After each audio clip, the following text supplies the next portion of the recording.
Lahko pa zagotovim, da kljub temu, da si želim tudi osebno, da bi se šole in vrtci čim hitreje odprli, bom še vedno stala na oceni, da samo pod pogojem, da bo to v resnici varno za zdravje vseh.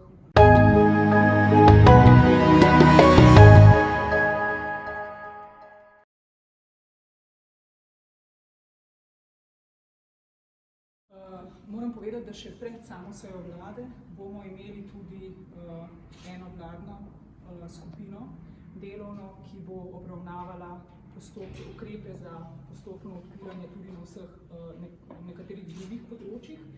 Med njimi je tudi, kot rečeno, kot ste omenili, šolstvo, tudi tekmovalni šport. Jaz bom te ukrepe in pa scenarije predstavila, povedala tudi, kako smo že za oceno tega usklajevalnega dela z ostalimi resorji in potem bomo seveda čakali na tisto celovito epidemiološko in pa širšo zdravstveno oceno in se na podlagi tega odločili.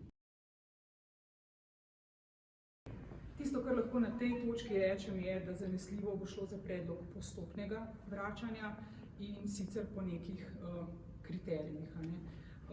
In da še enkrat, mi smo zdajle naredili takšen sistem v tem obdobju po zaprtju, da tudi brez kakršnekoli težave lahko izobraževanje na daljavo zaključimo v čas, ko se začnejo šolske počitnice.